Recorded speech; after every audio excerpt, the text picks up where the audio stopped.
차가운 대리석 바닥 위로 값비싼 샹들리에의 불빛이 부서져 내렸다. 윤씨 가문의 저녁 식사 자리는 언제나 그랬듯 화려하지만 온기 없는 박물관의 전시품 같았다. 윤서연은 굳은 표정으로 테이블 끝자리에 앉아 있었다. 한때 태아그룹의 유망한 자회사 이노벤의 최연소 여성 CEO였던 그녀는 이제 가문의 수치 실패한 낙오자의 상징이 되어 있었다. 모든 것이 잿더미로 변한 후 처음으로 열리는 가족 모임이었다. 그녀의 옆에는 남편 강지훈이 조용히 앉아 있었다. 그의 존재는 이 화려한 공간과 어울리지 않았다. 값비싼 명품으로 치장한 윤씨 일가 사람들 사이에서 그는 잘 맞지 않는 수수께끼 조각처럼 이질적이었다. 그는 서연의 굳은 손을 테이블 아래에서 가만히 잡아주었다. 그의 손에서 전해져 오는 단단하고 따뜻한 온기가 서연이 겨우 버틸 수 있는 유일한 힘이었다. 이노벤의 최종 청산 절차가 거의 마무리되었다고 들었다. 정적을 깬 것은 서연의 사촌 오빠이자 그녀의 몰락 이후 가장 큰 수혜자가 된 윤태민이었다. 그의 목소리에는 감출 수 없는 희열과 조롱이 섞여 있었다. 그는 와인잔을 우아하게 돌리며 서연을 향해 비스듬히 시선을 던졌다. 모든 이의 시선이 자연스럽게 서연에게로 쏠렸다. 그녀는 숨을 참았다. 윤씨 가문의 수장인 윤 회장 서연의 할아버지가 무겁게 입을 열었다. 가문의 이름에 먹칠을 했어. 내게 회사를 맡긴 것이 내 평생 가장 큰 실수다. 그의 목소리는 얼음장처럼 차가웠고 그 말은 비수가 되어 서연의 심장에 밝혔다. 그녀는 고개를 숙이지 않았다. 꼿꼿이 편 허리와 흔들림 없는 눈빛으로 할아버지의 실망 어린 시선을 마주했다. 서연은 아무 대답도 하지 않았다. 지금 이 자리에서 어떤 변명도 어떤 설명도 통하지 않으리라는 것을 잘 알고 있었다. 그들은 진실을 원하지 않았다. 그저 희생양이 필요했을 뿐이다. 그녀의 실패를 딛고 자신들의 위치를 공고히 할 명분, 그리고 마음껏 비난하며 우월감을 느낄 대상이 필요했던 것이다. 그녀는 기꺼이 그 역할을 감당하기로 마음먹은 듯 침묵했다. 윤태민은 서연의 침묵이 마음에 들지 않는다는 듯 혀를 찼다. 역시 여자에게 큰일을 맡기는 게 아니었는데 말이야. 위기 상황이 되니 아무것도 못하고 무너져 버리잖아. 그의 말에 몇몇 친척들이 동조하는 듯 작게 웃었다. 그 웃음소리는 서연의 귀에 날카로운 유리 조각처럼 파고들었다. 그녀는 여전히 미동도 없이 앉아 있었다. 강지훈이 서연의 손을 조금 더 꾹 쥐었다. 그는 아무 말도 하지 않았지만 그의 눈빛은 괜찮아, 내가 옆에 있어라고 말하고 있었다. 서연은 그제야 잠시 굳었던 어깨의 힘을 아주 조금 풀 수 있었다. 이 지옥 같은 공간에서 자신을 믿어주는 단 한 사람. 그것만으로도 그녀는 아직 무너지지 않을 이유가 충분했다. 그래서 앞으로 어쩔 생각이냐. 이번에는 숙모가 날카롭게 물었다. 설마 하니 아직도 이 집에 빌부터 살 생각은 아니겠지. 내 남편은 뭘 하는 사람인데 변변한 직업도 없는 것 같고 둘이서 어떻게 살아가려고. 그녀의 시선이 경멸적으로 지훈에게 향했다. 지훈은 그저 담담하게 그 시선을 받아낼 뿐 표정의 변화가 없었다. 그 순간 서연이 처음으로 입을 열었다. 그녀의 목소리는 낮고 차분했지만 그 안에 담긴 힘은 누구도 무시할 수 없었다. 저희 일은 저희가 알아서 하겠습니다. 걱정해 주셔서 감사합니다. 숙모님. 그녀의 말에는 가시가 돋쳐 있었다. 더 이상 자신뿐만 아니라 남편까지 모욕하는 것은 참을 수 없다는 경고였다. 숙모의 얼굴이 불그락부르락 변했지만 서연의 당당한 태도에 눌려 더 이상 말을 잇지 못했다. 윤태민이 다시 나섰다. 알아서 한다. 뭘 알아서 해. 네가 가진 건 전부 회사가 망하면서 사라졌잖아. 아, 아직 이 손가락에 끼고 있는 반지는 남았나 보네. 그것마저 팔아야 할 날이 곧 올 텐데. 그는 서연과 지훈의 결혼 반지를 노골적으로 가리켰다. 서연의 눈빛이 차갑게 가라앉았다. 그녀는 천천히 자신의 왼손을 들어 올렸다. 화려하지는 않지만 그녀에게는 세상 그 무엇보다 소중한 결혼 반지가 희미하게 빛나고 있었다. 이 반지를 팔 일은 없을 겁니다. 오빠. 그리고 오빠야말로 남 걱정할 때가 아닐 텐데요. 새로 맡은 사업은 잘 되어 가시나요? 그녀의 반격은 날카롭고 정확했다. 윤태민의 표정이 순간 굳어졌다. 그가 서연의 회사를 무너뜨리고 차지한 프로젝트에는 그가 알지 못하는 몇 가지 문제점들이 숨겨져 있었다. 오직 서연만이 알고 있는 치명적인 약점들이었다. 그녀의 말은 그 사실을 암시하고 있었다. 순식간에 식사 자리의 분위기가 팽팽하게 당겨졌다. 윤 회장의 미간이 꿈틀거렸다. 건방진 것, 윤태민이 낮게 읊조렸다. 다 잃고 나서도 그 오만한 성격은 여전하구나.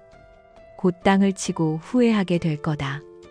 누가 진짜 승자인지 똑똑히 보여주지. 그는 더 이상 서연을 상대하고 싶지 않다는 듯 고개를 돌려버렸다. 하지만 그의 눈빛은 불안하게 흔들리고 있었다. 서연의 한마디가 그의 자신감에 균열을 낸 것이다. 그 후로 식사는 살얼음판을 걷는 듯한 분위기 속에서 이어졌다. 더 이상 아무도 서연에게 말을 걸지 않았다. 그녀는 유령처럼 그 자리에 앉아 기계적으로 음식을 입으로 가져갔다. 무슨 맛인지 전혀 느껴지지 않았다. 그녀의 머릿속은 온통 복잡한 생각들로 가득 차 있었다. 자신의 실패가 정말 온전히 자신의 책임이었을까? 아니면 거대한 음모의 희생양이었을까? 식사가 끝나자마자 서연과 지우는 자리에서 일어났다. 누구도 그들을 붙잡지 않았다.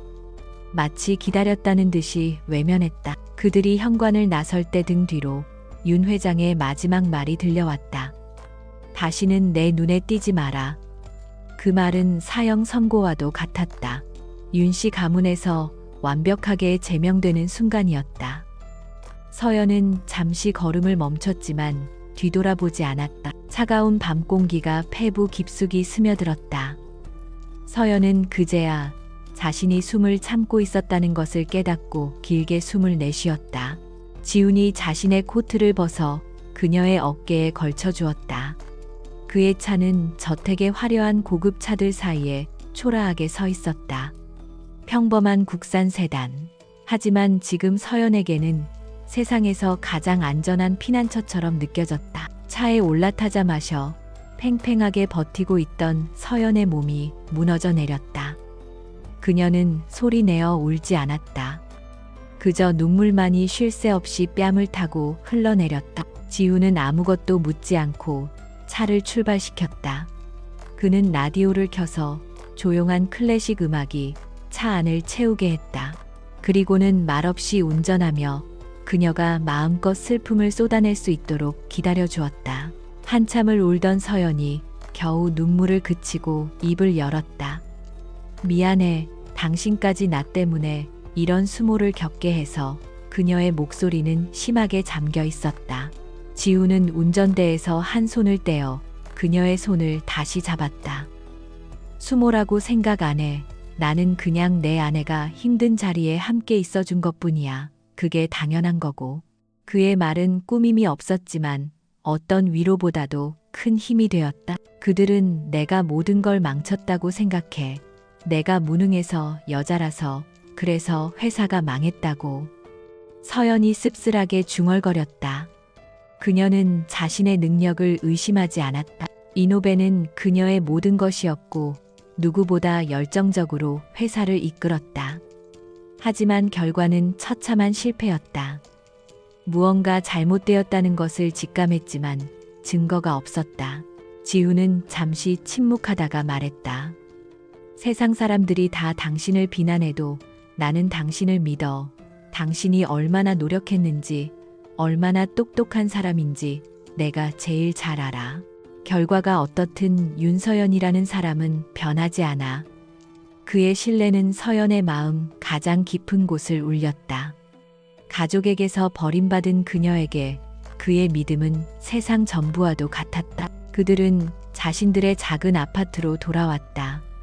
윤씨 가문의 저택과는 비교도 할 수 없는 낡고 소박한 공간이었다. 하지만 서연은 그곳에서 비로소 편안함을 느꼈다. 지훈이 따뜻한 차를 내왔고 서연은 찻잔을 든 채 멍하니 창밖을 바라보았다. 도시의 불빛들이 멀리서 반짝이고 있었다. 한때 저 불빛의 일부가 자신이라고 생각했던 때가 있었다. 태민 오빠가 뭔가 꾸미고 있는 게 분명해.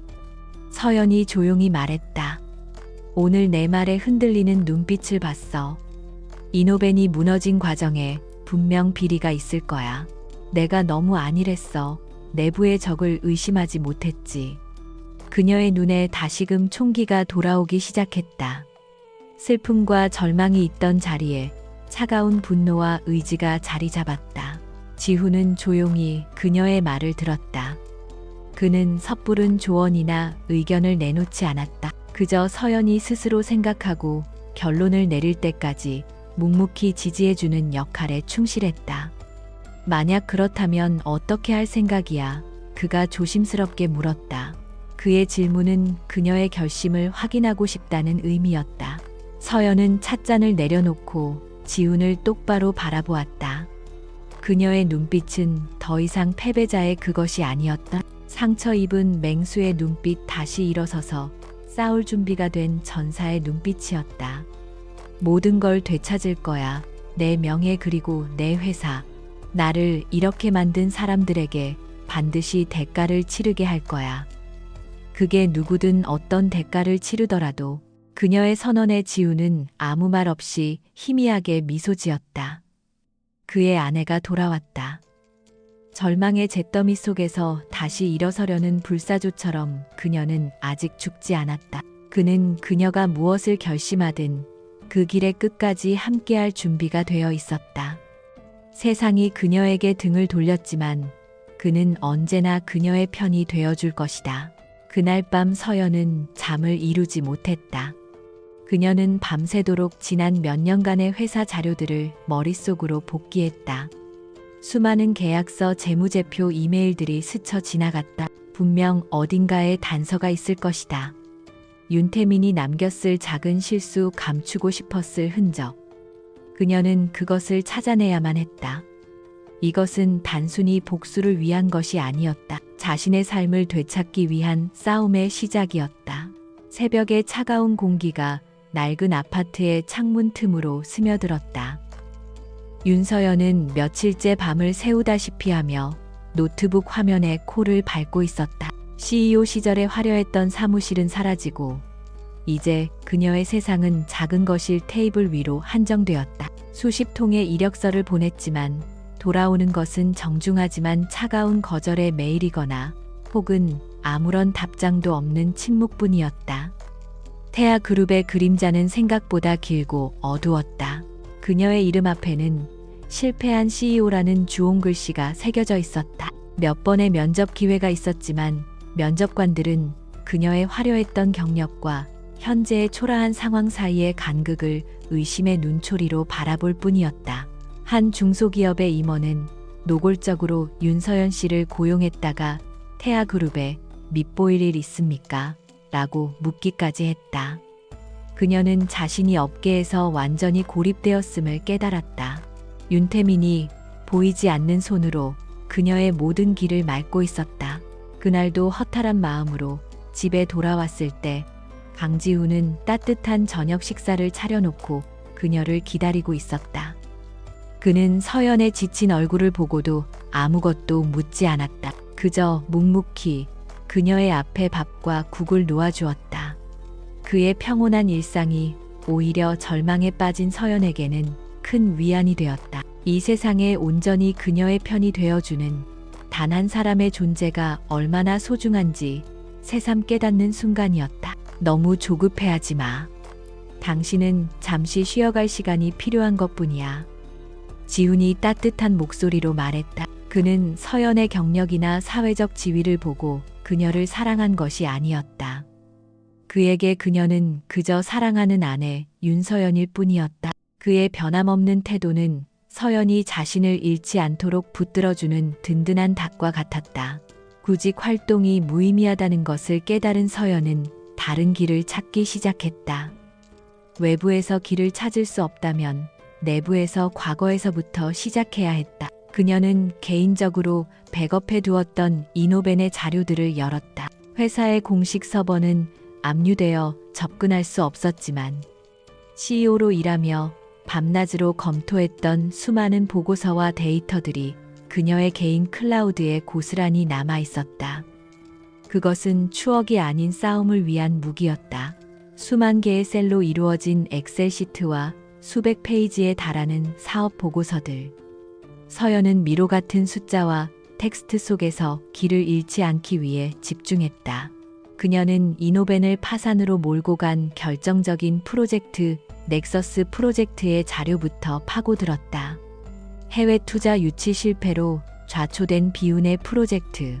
모든 언론과 태아 그룹의 공식 발표는 갑작스러운 해외 투자사의 변심을 실패의 원인으로 지목했다.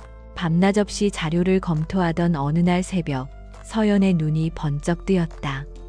아주 사소한 불일치, 대부분의 사람이라면 그냥 지나쳤을 법한 작은 숫자 하나가 그녀의 발목을 붙잡았다. 넥서스 프로젝트의 해외 투자사였던 에저 홀딩스가 보냈던 투자 계약금의 외환 거래 기록이었다. 계약 파기 후 반환된 그 돈의 환율 계산에서 미세한 오류가 있었다. 단순한 계산 착오일 수도 있었다. 하지만 서연의 직감은 그것이 단순한 실수가 아니라고 경고하고 있었다. 그녀는 거래를 중개했던 금융사의 이름을 확인했다. 블루핀 파트너스, 들어본 적 없는 이름이었다. 수천억 원이 오가는 중요한 거래를 이렇게 이름 없는 중개사가 처리했다는 것 자체가 상식 밖의 일이었다. 그녀의 심장이 거칠게 뛰기 시작했다. 서연은 즉시 블루핀 파트너스에 대한 정보를 검색하기 시작했다. 하지만 인터넷 어디에서도 그 회사에 대한 제대로 된 정보를 찾을 수 없었다. 마치 유령 회사 같았다. 그녀는 포기하지 않고 해외 기업 정보 사이트까지 뒤져 마침내 그 회사의 등기 정보를 찾아냈다. 그리고 그 등기 정보를 확인하는 순간 그녀는 온몸의 피가 차갑게 식는 것을 느꼈다. 블루핀 파트너스는 넥서스 프로젝트 투자 계약이 체결되기 불과 2주 전에 설립된 페이퍼 컴퍼니였다. 그리고 프로젝트가 무산되고 투자금이 반환된 직후 흔적도 없이 청산되었다. 이것은 우연이 아니었다. 처음부터 이노벤을 무너뜨리기 위해 정교하게 설계된 함정. 에저 홀딩스의 투자 철회는 변심이 아니라 계획된 시나리오의 일부였던 것이다. 온몸에 소름이 돋았다. 그렇다면 이 모든 것을 계획한 것은 누구란 말인가? 머릿속에 단 한 사람의 얼굴이 떠올랐다. 이노벤의 실패로 가장 큰 이익을 얻고 그녀를 가장 앞장서서 비난했던 사람, 윤태민. 사촌 오빠의 웃음기 어린 조롱 뒤에 숨겨져 있던 섬뜩한 탐욕이 비로소 그 실체를 드러내는 듯했다. 하지만 심증만으로는 부족했다. 확실한 증거가 필요했다. 그녀에게는 더 많은 정보, 즉 블루핀 파트너스와 윤태민 사이의 연결고리를 증명할 자료가 필요했다. 하지만 회사에서 쫓겨난 그녀가 그런 기밀 정보에 접근할 방법은 없었다. 그때 한 사람의 얼굴이 떠올랐다. 그녀가 CEO로 있을 때 그림자처럼 그녀를 보좌했던 박민준 비서. 누구보다 충직했고 이노벤에 대한 애정이 깊었던 사람이었다. 서연은 망설였다. 박민준은 이노벤이 해체된 후 윤태민의 밑으로 들어가 태아그룹 본사에서 일하고 있었다. 그에게 연락하는 것은 그를 위험에 빠뜨릴 수도 있는 일이었다. 윤태민의 감시가 어디까지 미치고 있을지 알 수 없었다. 하지만 그 외에는 달리 기댈 곳이 없었다. 이것은 그녀 혼자만의 싸움이 될 수 없었다. 며칠을 고민하던 서연은 마침내 결심을 굳혔다. 그녀는 박민준의 개인 번호를 찾아냈다. 휴대폰을 손에 쥔 채 그녀는 한참 동안 통화 버튼을 누르지 못했다. 그녀의 망설임을 알아챈 것일까? 소파에 앉아 책을 읽던 지훈이 조용히 그녀에게 다가왔다. 그는 아무 말 없이 서연의 어깨를 감싸 안았다. 그의 눈빛은 당신을 믿는다고 말하고 있었다. 지훈의 지지에 용기를 얻은 서연은 깊게 숨을 들이쉬었다. 그리고 마침내 통화 버튼을 눌렀다. 신호음이 몇 번 울리고 익숙하지만 조금은 낯설어진 목소리가 수화기 너머에서 들려왔다. 여보세요. 서연은 마른 입술을 축이며 입을 열었다. 박 비서님, 저 윤서연입니다. 그 한마디는 절망의 늪에서 빠져나와 반격을 시작하겠다는 선전포고와도 같았다. 수화기 너머에서 잠시 침묵이 흘렀다. 박민주는 윤태민의 수하가 되어 태아그룹 본사 전략기획팀에서 일하고 있었다. 그에게 오는 옛 상사의 전화는 반가움보다는 불안함을 먼저 안겨주었다. 그는 윤태민이 얼마나 무자비하고 철저한 사람인지 누구보다 잘 알고 있었다. 여기서 잘못된 선택을 했다가는 자신의 경력은 물론 인생 전체가 위험에 빠질 수 있었다. 대표님, 오랜만입니다. 박민준의 목소리는 조심스러웠다. 서연은 그의 불안을 이해했다. 그녀는 다그치지 않고 차분하게 자신이 발견한 사실 블루핀 파트너스라는 유령 회사에 대해 설명했다. 그녀의 목소리에는 확신이 담겨 있었다. 거짓이나 억측이 아닌 명백한 데이터를 기반으로 한 논리적인 추론이었다. 박민주는 서연의 말을 들으며 숨을 죽였다. 이노벤의 몰락에 석연치 않은 점이 많다고 생각했지만 감히 그 배후를 파헤칠 엄두를 내지 못했다. 하지만 서연의 말은 그의 마음속에 묻어두었던 의심의 불씨를 다시 지폈다. 그는 한때 누구보다 윤서연이라는 리더를 존경하고 따랐다.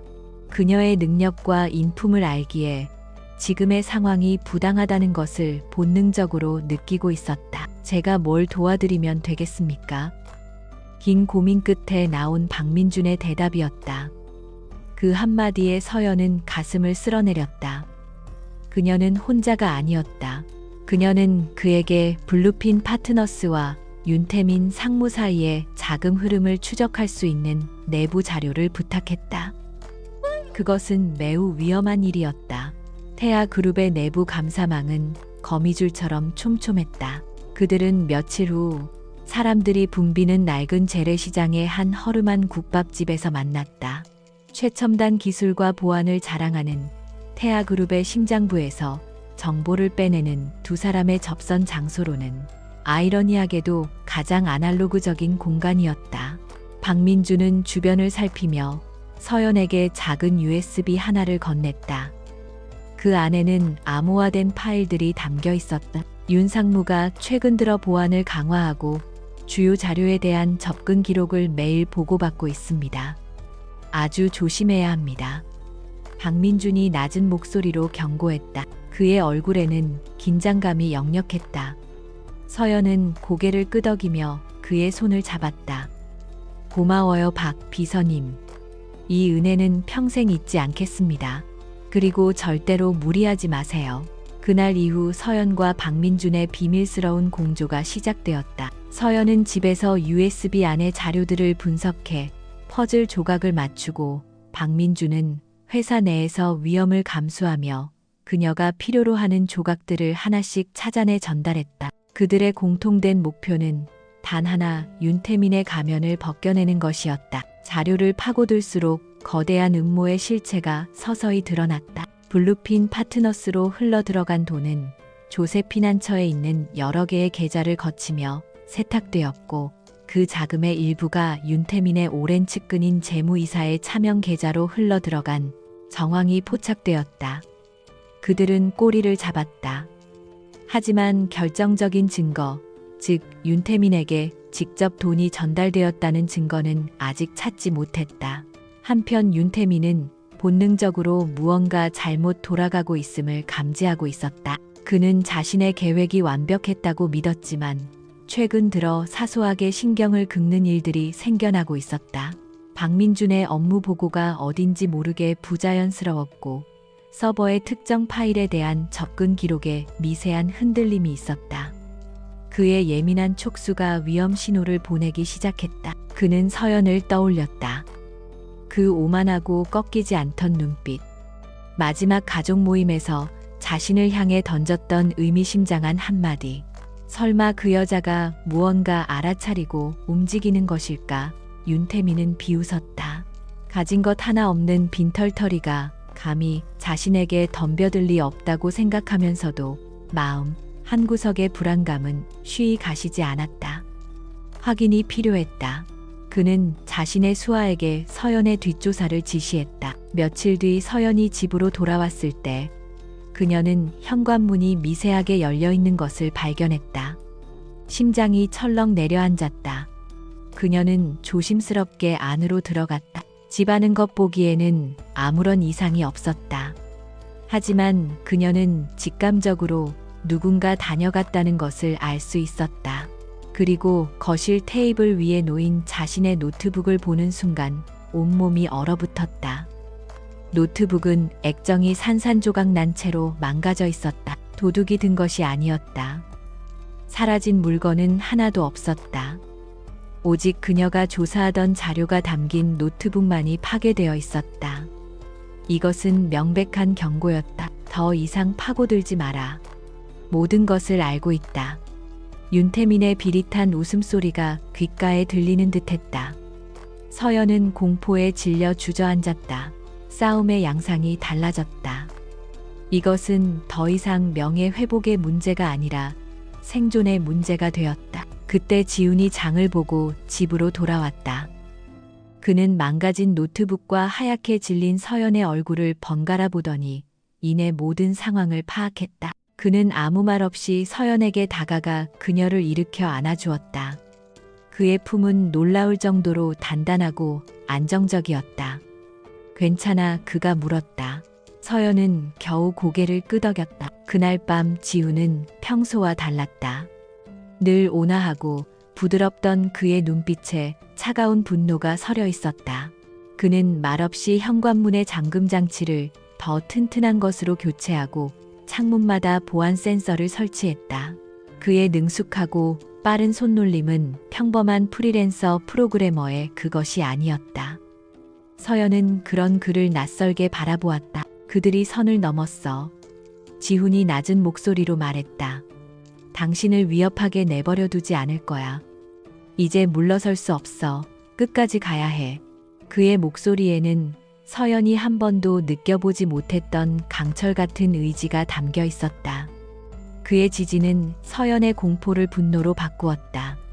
두려움에 떨고 있을 시간이 없었다. 윤태민이 이렇게 비열하게 나온다는 것은 자신이 진실에 아주 가까이 다가갔다는 증거였다. 바로 그때 서연의 암호화된 메신저로 짧은 메시지가 도착했다. 박민준이었다. 들켰습니다. 그가 제게 사람을 붙였습니다. 마지막 자료입니다. 스위스 크레디 은행 계좌번호 1, 588. 메시지는 거기서 끊겼다. 서연의 심장이 멎는 듯했다. 박민준이 위험에 처했다. 그리고 그는 위험을 무릅쓰고 마지막 단서를 그녀에게 넘겨준 것이다. 서연은 떨리는 손으로 노트북 대신 예비로 준비해둔 태블릿을 켰다. 화면에 떠오른 스위스 은행의 계좌번호. 그것이 바로 그들이 찾던 결정적 증거 스모킹 건이었다. 윤태민의 비자금 계좌. 이제 모든 퍼즐이 맞춰졌다. 하지만 동시에 가장 믿었던 조력자가 적의 손에 들어갔다. 서연은 입술을 깨물었다. 이제 그녀는 혼자서 이 싸움을 끝내야만 했다. 박민준으로부터의 연락은 그것으로 끝이었다. 그의 전화기는 꺼져 있었고 메신저는 더 이상 응답이 없었다. 윤서연은 최악의 상황을 상상해야 했다. 윤태민이 그를 가만두지 않았을 것이다. 죄책감과 분노가 그녀의 심장을 무겁게 짓눌렀다. 박민준의 희생을 헛되이 만들지 않기 위해서라도 그녀는 반드시 이 싸움을 끝내야만 했다. 스위스 은행의 계좌번호, 그것이 유일한 희망이었다. 하지만 희망의 문은 굳게 닫혀 있었다. 스위스 은행의 비밀주의는 세계적으로 악명이 높았다. 일개 개인, 그것도 업계에서 블랙리스트에 오른 파산한 CEO가 접근할 수 있는 곳이 아니었다. 서연은 지난 며칠간 할 수 있는 모든 것을 시도했다. 과거에 알고 지내던 금융권의 지인들에게 연락했지만 그들은 태아그룹이라는 이름 앞에서 모두가 등을 돌렸다. 그녀는 익명의 해커를 고용하는 방법까지 알아보았다. 하지만 그런 일을 맡길 만한 신뢰할 수 있는 사람을 찾는 것은 불가능에 가까웠고, 설사 찾는다 해도 그녀에게는 그들에게 지불할 돈이 없었다. 그녀는 거대한 벽 앞에 선 무력한 개인일 뿐이었다. 손에 열쇠를 쥐고 있었지만 그 열쇠에 맞는 자물쇠는 철옹성 너머에 있었다. 절망감이 안개처럼 그녀를 덮쳐왔다. 그날 밤 서연은 태블릿 화면에 떠있는 계좌번호를 멍하니 바라보고 있었다. 숫자들의 나열이 마치 그녀를 조롱하는 암호처럼 보였다. 이대로 모든 것이 끝나는 것일까? 박민준의 희생, 자신의 노력, 모든 것이 수포로 돌아가는 것일까? 그녀의 눈가에 뜨거운 눈물이 맺혔다. 강하다고 믿었던 의지가 산산조각 나는 순간이었다. 그때 거실로 들어온 지훈이 그녀의 모습을 보았다. 그는 아무 말 없이 다가와 그녀의 옆에 앉았다. 서연은 더 이상 참을 수 없었다.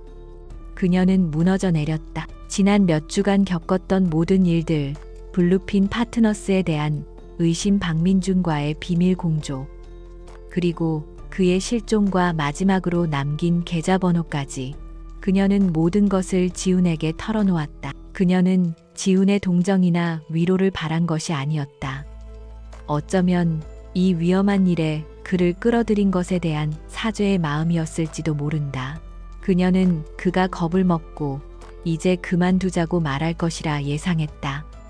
평범하고 조용한 삶을 살던 그에게는 너무나 버거운 짐이었기 때문이다. 미안해. 나 때문에 당신까지 위험해졌어.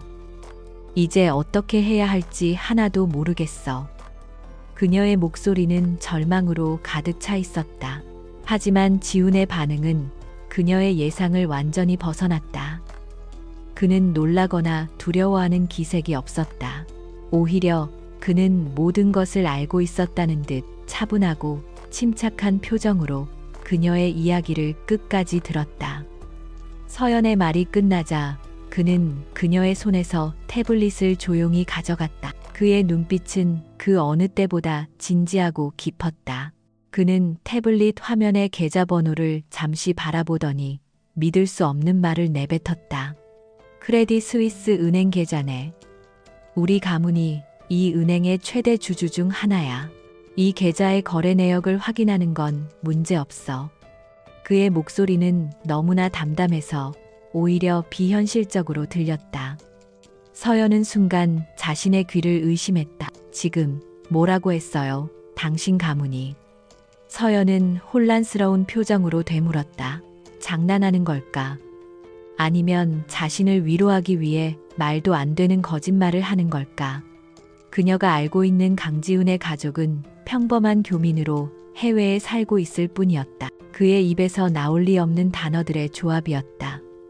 그녀의 머릿속이 하얗게 비어버렸다. 지훈은 서연의 혼란을 이해한다는 듯 희미하게 미소 지었다. 그는 주머니에서 자신의 휴대폰을 꺼냈다. 그리고는 유창한 독일어로 어딘가에 전화를 걸었다. 서연은 그가 그렇게 다른 언어를 완벽하게 구사하는 것을 처음 보았다. 그의 목소리와 말투는 더 이상 그녀가 알던 온화한 남편의 것이 아니었다. 그것은 거대한 조직의 수장이 내리는 듯한 간결하고 권위 있는 명령이었다. 그는 수화기에 대고 계좌번호를 불러주었다. 그리고 몇 마디 지시를 더 내린 뒤 전화를 끊었다. 채 5분도 지나지 않아 띵 하는 소리와 함께 그의 휴대폰으로 암호화된 파일 하나가 전송되었다. 지훈은 그 파일을 열어 서연에게 보여주었다. 화면에는 윤태민의 비자금 계좌의 모든 입출금 내역이 상세하게 정리되어 있었다. 돈의 출처와 최종 목적지까지 완벽한 증거였다. 서연은 숨을 쉴 수가 없었다. 눈앞에 펼쳐진 광경을 도저히 믿을 수가 없었다. 지난 몇 주간 그녀를 절망에 빠뜨렸던 거대한 벽이 남편의 전화 한 통에 허무하게 무너져 내렸다.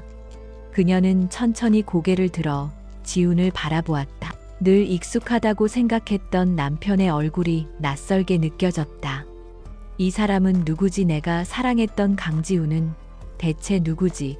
당신, 대체 누구야? 그녀의 목소리가 가늘게 떨렸다. 지훈은 휴대폰을 내려놓고 서연의 두 손을 부드럽게 잡았다. 그의 눈빛은 다시 그녀가 알던 따뜻하고 온화한 눈빛으로 돌아와 있었다. 미안해, 처음부터 말하지 못해서. 내 이름은 강지훈이 맞아. 하지만 사람들은 나를 다른 이름으로 불러.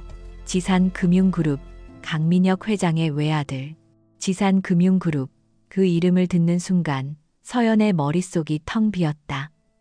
지산은 태아그룹과는 비교도 할 수 없는 전 세계를 무대로 하는 거대한 금융 제국이었다. 그 제국의 유일한 후계자, 자신의 남편이 지난 3년간 함께했던 평범한 프리랜서 프로그래머라고 믿었던 사람이 대한민국 경제를 움직이는 가장 강력한 가문의 사람이었다. 그녀는 충격과 안도, 그리고 미세한 배신감이 뒤섞인 복잡한 감정에 휩싸였다. 왜 말하지 않았을까? 왜 이렇게 엄청난 비밀을 숨기고 자신과 결혼했을까? 수많은 질문이 머릿속을 맴돌았지만 아무 말도 입 밖으로 나오지 않았다. 그녀는 그저 자신을 바라보는 그의 깊은 눈동자를 마주볼 뿐이었다. 서연은 떨리는 목소리로 겨우 한마디를 내뱉었다. 왜 나한테 한 번도 말하지 않았어요? 그 질문에 지훈은 씁쓸하게 미소 지었다. 나는 이노벤의 CEO 윤서연과 사랑에 빠진 게 아니었어. 나는 그냥 윤서연이라는 여자와 사랑에 빠졌지. 그리고 당신이 사랑하는 사람이 지산의 후계자가 아니라 평범한 강지훈이기를 바랐어. 그의 진심 어린 고백이 두 사람 사이에 무거운 침묵을 채웠다. 그의 정체를 알게 된 다음 날 아침, 두 사람 사이의 공기는 미묘하게 달라져 있었다. 어색함이 아닌 새로운 종류의 신뢰와 결속력이었다. 강지훈은 더 이상 평범한 남편이 아니었고, 윤서연은 더 이상 무력한 피해자가 아니었다. 그들은 이제 공동의 목표를 가진 강력한 파트너가 되었다. 그들의 전쟁 본부는 낡은 아파트가 아닌 강남의 한 오피스텔에 위장된 지훈의 개인 비밀 사무실이었다. 사방의 벽이 거대한 스크린으로 이루어진 그곳은 마치 영화에나 나올 법한 최첨단 지휘 통제실 같았다.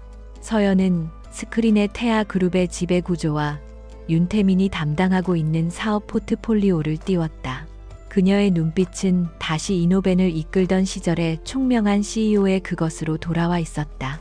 지훈은 그녀의 옆에서 조용히 그녀가 펼쳐 보일 거대한 그림을 기다렸다. 단순히 비자금 계좌를 폭로하는 것만으로는 부족해요. 서연이 입을 열었다. 윤태민은 태아그룹의 법무팀을 동원해 어떻게든 빠져나가려 할 거예요. 진흙탕 싸움으로 끌고 가겠죠. 나는 그가 법의 심판을 받는 것만으로는 만족할 수 없어요. 그가 스스로 쌓아 올린 모든 것을 자신의 손으로 무너뜨리게 만들어야 해요. 그녀의 목소리는 차갑고 단호했다. 복수는 이제부터 시작이었다. 그녀의 계획은 정면 충돌이 아니었다. 적의 성벽을 무너뜨리는 가장 좋은 방법은 내부에서부터 썩게 만드는 것이다. 서연은 윤태민이 현재 그룹 내에서 자신의 입지를 굳히기 위해 사활을 걸고 있는 M&A 프로젝트를 첫 번째 목표로 삼았다. 그녀는 그 프로젝트의 구조적 약점과 상대 기업의 숨겨진 부실까지 모든 것을 꿰뚫어 보고 있었다. 지훈은 그녀의 전략을 듣고 말없이 자신의 팀에게 지시를 내렸다. 그의 지시는 간결했지만 절대적이었다. 전 세계에 흩어져 있는 지산의 유령 회사들과 투자 펀드들이 일사불란하게 움직이기 시작했다. 그들은 시장의 모습을 드러내지 않는 보이지 않는 손이 되어 서연이 설계한 체스판의 말들을 움직였다. 거대한 금융 제국의 힘이 오직 윤태민 한 사람을 향해 조용히 집중되고 있었다. 첫 번째 움직임은 주식시장에서 시작되었다. 지훈의 펀드들은 MA 대상 기업의 주식을 시장이 눈치채지 못할 만큼 교묘하게 매집하는 동시에 관련 자회사들의 주가를 미세하게 흔들기 시작했다. 또한 추적이 불가능한 경로를 통해 해외 금융 언론에 MA의 불확실성에 대한 부정적인 분석 리포트를 흘렸다. 시장은 서서히 술렁이기 시작했다. 윤태민은 갑작스러운 악재에 당황했다. 순조롭게 진행되던 MA 협상에 제동이 걸리고 자금 조달 계획에도 차질이 생기기 시작했다. 그는 이 모든 것이 단순한 시장의 변덕이나 운이 나빴기 때문이라고 생각했다. 그는 자신의 팀원들을 닥달하며 상황을 수습하려 했지만 보이지 않는 벽에 부딪히는 것처럼 일은 계속해서 꼬여만 갔다. 그의 짜증과 불안은 극에 달했다. 서연의 두 번째 공격은 그의 사업 핵심 부인 공급망을 향했다. 윤태민이 추진하는 신소재 사업의 핵심 부품을 독점, 공급하는 유럽의 중소기업. 서연은 이노벤 시절부터 그 회사와의 오랜 신뢰 관계를 기억하고 있었다. 지훈의 유령 회사는 그 회사의 접근에 태아가 제시했던 것보다 훨씬 더 파격적인 조건의 장기 독점 계약을 제안했다. 오랜 파트너였던 태아그룹과 거부할 수 없는 제안을 하는 미지의 신생 기업 사이에서 유럽의 그 회사는 결국 후자를 선택했다. 윤태민은 갑작스러운 핵심 부품 공급 중단 통보를 받고 경악했다. 대체 불가능한 부품이었기에 신소재 사업 전체가 마비될 위기에 처했다.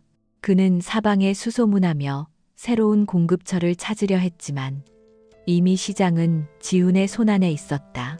사무실 안에서 서연은 냉철한 전략가였고 지훈은 그녀의 전략을 현실로 만드는 강력한 실행자였다. 그녀가 적의 약점을 정확히 짚어내면 지훈은 가장 효율적이고 치명적인 방법으로 그곳을 타격했다.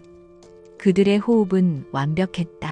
이 과정에서 두 사람의 관계는 이전보다 훨씬 더 깊고 단단해졌다. 서로의 능력을 존중하고 같은 목표를 향해 나아가는 동지애가 싹텄다. 사면초가에 몰린 윤태민은 결국 마지막 카드를 꺼내 들었다. 그는 MA와 신소재 사업의 자금난을 동시에 해결하기 위해 거액의 긴급 대출을 받기로 결정했다. 여러 금융사를 타진하던 그에게 홍콩의 한 신생 사모펀드가 구원의 손길을 내밀었다. 그들은 놀라울 정도로 신속하게 대출을 승인해 주었다. 윤태민은 안도의 한숨을 내쉬었다. 그 사모펀드가 사실은 지산그룹이 서류상으로만 존재하는 유령 자회사라는 사실을 꿈에도 모른 채였다. 서연과 지훈이 파놓은 마지막 함정이었다. 대출 계약서에는 아주 교묘한 독소 조항이 숨겨져 있었다.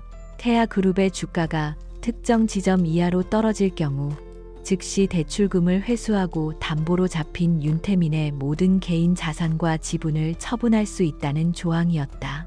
마침내 대출 계약이 체결되는 날, 지휘 통제실의 거대한 스크린에 계약서에 서명하는 윤태민의 모습이 실시간으로 비쳤다.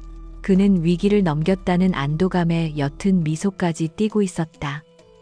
그가 펜을 들어 자신의 이름을 쓰는 순간 서연의 입가에도 차가운 미소가 번졌다. 모든 준비는 끝났다. 왕이 스스로 체크메이트의 위치로 걸어 들어온 것이다. 이제 덫이 놓였어요. 서연이 조용히 말했다. 그녀의 눈빛은 흔들림이 없었다. 지훈은 말없이 그녀의 어깨에 손을 얹었다. 그의 눈빛은 아내에 대한 무한한 신뢰와 지지를 보내고 있었다. 기울어졌던 체스판은 이제 완벽하게 뒤집혔다. 윤태민의 파멸은 이제 시간 문제일 뿐이었다. 그리고 그 파멸의 방아쇠는 다른 누구도 아닌 윤서연의 손에 쥐어져 있었다. 태아그룹의 정기 주주 총회장은 팽팽한 긴장감으로 가득했다. 그룹의 미래가 걸린 중요한 안건들이 상정될 예정이었고 그 중심에는 최근 그룹의 실세로 떠오른 윤태민 상무가 있었다. 그는 며칠 전 극적으로 자금 위기를 해결하고 자신이 추진하던 MA 프로젝트를 본궤도에 올려놓았다. 오늘 이 자리에서 그는 자신의 성과를 과시하며 그룹 내에서의 입지를 완전히 굳힐 생각이었다. 윤태민은 자신감 넘치는 목소리로 주주들 앞에서 프레젠테이션을 시작했다. 그의 스크린에는 장밋빛 미래와 예상 수익률을 나타내는 그래프들이 화려하게 펼쳐졌다. 그가 한창 열변을 토하고 있을 때였다. 갑자기 장내 곳곳에 설치된 주식 시세 표시판이 온통 붉은색으로 전멸하기 시작했다. 태아 그룹의 주가가 폭락하고 있었다. 비정상적인 속도였다. 무슨 일이야? 장내가 술렁이기 시작했다. 윤태민의 얼굴이 하얗게 질렸다. 패닉에 빠진 시장이 미친 듯이 태아 그룹의 주식을 팔아치우고 있었다. 누군가 의도적으로 주가를 무너뜨리고 있는 것이 분명했다. 그 순간 굳게 닫혀있던 주 총회장의 육중한 문이 열리고 한 여인이 안으로 들어섰다. 모든 사람의 시선이 그녀에게로 향했다. 윤서연이었다. 그녀는 더 이상 과거에 실패한 CEO가 아니었다. 머리부터 발끝까지 흐르는 기품과 흔들림 없는 당당한 걸음걸이. 그녀의 존재감은 장내의 모든 사람을 압도했다. 그녀는 파산하면서 대부분의 지분을 잃었지만 주주로서 발언권을 행사할 수 있는 최소한의 주식은 남겨두었다. 의장 긴급 안건에 대해 발언할 기회를 주십시오. 그녀의 목소리는 낮았지만 회의장 전체에 명확하게 울려 퍼졌다. 의장이 당황하며 허락하자 서연은 단상으로 걸어나갔다. 그녀는 패닉에 빠진 윤태민을 잠시 바라본 후 주주들을 향해 입을 열었다. 여러분, 지금 태아그룹의 주가가 폭락하는 이유가 궁금하십니까? 그것은 바로 윤태민 상무가 그룹의 미래를 담보로 위험한 도박을 했기 때문입니다. 그녀의 폭탄 선언의 장내는 물을 끼얹은 듯 조용해졌다. 서연은 윤태민이 M&A 자금을 조달하기 위해 홍콩의 정체불명의 사모펀드와 맺은 대출 계약의 문제점을 조목조목 지적하기 시작했다. 그녀는 그 계약서에 숨겨진 치명적인 독소 조항, 즉 주가가 일정 수준 이하로 떨어질 경우 담보로 잡힌 그룹의 핵심 자산들이 헐값에 넘어가게 된다는 사실을 폭로했다. 윤태민이 위기를 극복한 것이 아니라 더 큰 위기를 불러왔다는 것이었다. 거짓말, 저 여자는 그룹을 망치려는 음의 세력입니다. 윤태민이 이성을 잃고 소리쳤다. 그의 필사적인 부정은 오히려 주주들의 의심을 키울 뿐이었다. 서연의 냉철하고 논리적인 설명과 그의 감정적인 발악은 너무나 대조적이었다. 서연은 그의 반응을 기다렸다는 듯 마지막 카드를 꺼내들었다. 윤태민 상무가 왜 그렇게 무리한 계약을 맺을 수밖에 없었는지 그 이유를 지금부터 보여드리겠습니다. 그녀의 말이 끝나자마자 주총회장 중앙의 거대한 스크린에 스위스 은행의 계좌 거래 내역이 나타났다. 이노벤의 자금이 블루핀 파트너스라는 유령 회사를 통해 어떻게 윤태민의 비자금 계좌로 흘러들어갔는지 그 모든 과정이 적나라하게 펼쳐졌다. 장내는 아수라장이 되었다. 횡령, 배임, 주가 조작. 모든 증거는 윤태민을 가리키고 있었다. 윤태민은 스크린에 떠있는 자신의 범죄 기록을 보며 망연자실한 표정으로 주저앉았다.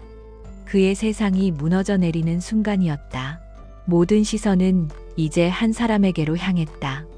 단상 가장 높은 곳에 앉아있는 윤 회장. 그의 선택에 태아그룹의 운명이 달려 있었다. 윤 회장의 얼굴은 돌처럼 굳어 있었다. 분노와 실망 그리고 참담함이 뒤섞인 표정. 그는 자신의 손으로 키운 손자가 가문의 등에 칼을 꽂았다는 사실을 받아들여야만 했다. 가문의 명예를 지키기 위해 손자를 감쌀 것인가? 아니면 그룹을 살리기 위해 손자를 내칠 것인가? 그의 입술이 파르르 떨렸다.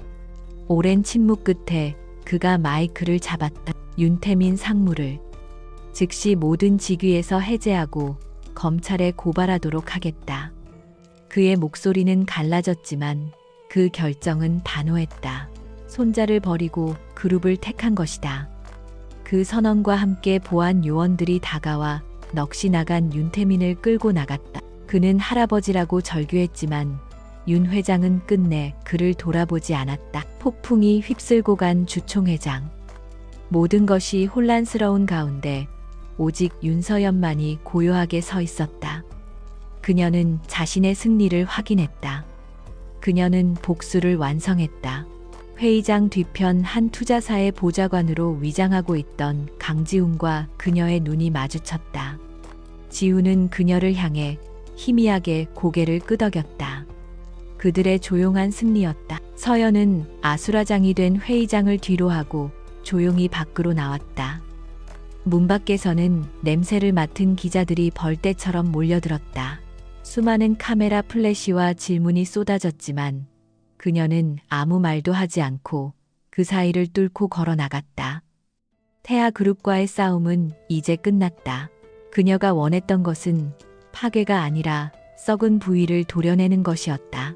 그녀가 건물 밖으로 나와 눈부신 햇살과 마주했을 때 익숙한 차 한 대가 조용히 그녀의 앞에 멈춰섰다. 강지훈이 운전석에서 내려 뒷문을 열어주었다. 서연은 말없이 차에 올라탔다.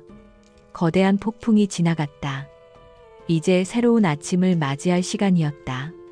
그녀의 진짜 인생은 지금부터 시작이었다. 시간이 흘러 모든 것이 제자리를 찾아갔다.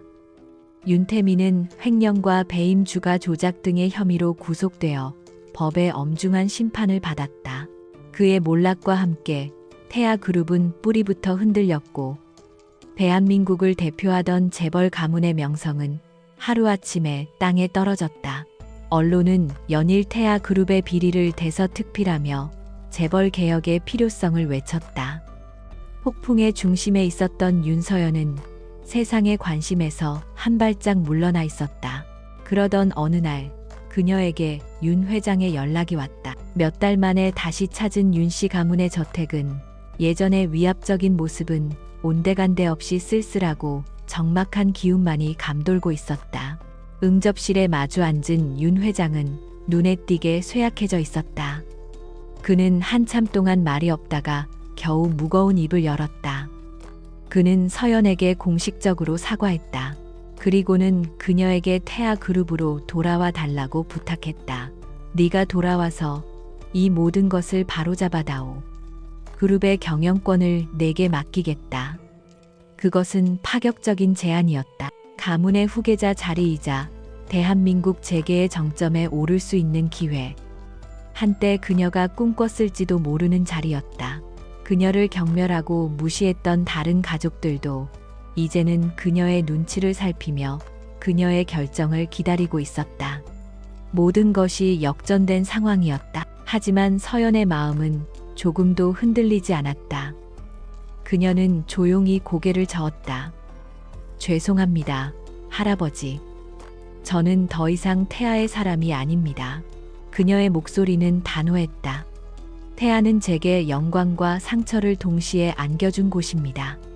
이제는 그 모든 것을 과거로 묻고 저만의 새로운 길을 가고 싶습니다. 그녀는 더 이상 그들의 망가진 제국을 재건하는데 자신의 인생을 허비하고 싶지 않았다. 서연은 마지막으로 인사를 하고 저택을 나섰다. 쫓겨나듯 떠나야 했던 그날 밤과는 달랐다. 이제 그녀는 스스로의 의지로 그곳을 떠나는 것이었다. 태아라는 거대한 그림자에서 완벽하게 벗어나 비로소 온전한 윤서연으로 다시 태어나는 순간이었다. 차가운 대리석 바닥에 감촉이 아닌 저택 밖에 따스한 햇살이 그녀를 맞이하고 있었다. 몇 달 후 서울의 한 혁신 지구에 새로운 회사가 문을 열었다. 어뉴 에이뉴, 윤서연과 강지훈이 함께 설립한 회사였다. 지속 가능한 기술과 윤리적 투자를 핵심 가치로 삼는 태아그룹과는 정반대의 철학을 가진 곳이었다. 사무실은 권위적인 분위기 대신 자유롭고 창의적인 에너지로 가득했고 직원들의 얼굴에는 활기가 넘쳤다. 회사의 주요 임원 중에는 박민준의 모습도 보였다. 그는 지훈이 고용한 최고의 변호인단 덕분에 모든 혐의를 벗고 명예를 회복했다. 서연은 그에게 회사의 핵심적인 자리를 맡겼고 그는 예전보다 더 큰 열정과 충성심으로 그녀를 보좌했다. 그는 비로소 자신이 진정으로 믿고 따를 수 있는 리더와 함께 일하게 된 것에 기뻐했다. 서연은 언유의 대표로서 눈부신 리더십을 발휘했다. 그녀의 탁월한 사업 감각과 미래를 내다보는 해안은 지훈의 막강한 자본력과 결합하여 엄청난 시너지를 만들어냈다. 언유는 설립된 지 1년도 채 되지 않아 업계의 주목을 받는 혁신 기업으로 떠올랐다. 그녀는 이익만을 좇는 것이 아니라 사회적 책임을 다하고 긍정적인 가치를 창출하는 새로운 기업 모델을 만들어가고 있었다. 지훈은 회사의 경영에 직접적으로 관여하지는 않았다. 그는 이사회의 의장으로서 그리고 그녀의 가장 든든한 조언자이자 후원자로서 서연의 곁을 지켰다. 그는 그녀가 마음껏 자신의 꿈을 펼칠 수 있도록 거대한 울타리가 되어 주었다. 두 사람은 이제 단순한 부부를 넘어 서로의 인생을 완성해주는 완벽한 파트너가 되었다. 어느 날 저녁 서연과 지훈은 언유 사옥의 옥상 정원에서 도시의 야경을 내려다보고 있었다. 수많은 빌딩의 불빛들이 별처럼 반짝였다. 서연이 조용히 입을 열었다. 고마워요. 당신이 없었다면 지금의 나도 없었을 거예요. 그녀의 감사 인사는 그의 돈이나 배경에 대한 것이 아니었다. 세상 모두가 그녀에게 등을 돌렸을 때 아무것도 가진 것 없던 그녀를 온전히 믿어준 그의 마음에 대한 것이었다. 지훈은 미소 지으며 그녀의 손을 잡았다. 나는 언제나 당신을 믿었어. 내가 사랑한 사람은 어떤 상황에서도 다시 일어서는 강한 여자였으니까. 그의 눈에는 변함없는 사랑과 존경이 담겨 있었다. 서연은 깨달았다. 그녀가 이 길고 힘든 싸움 끝에 얻은 가장 소중한 것은 무너진 명예의 회복이나 사업적 성공이 아니었다.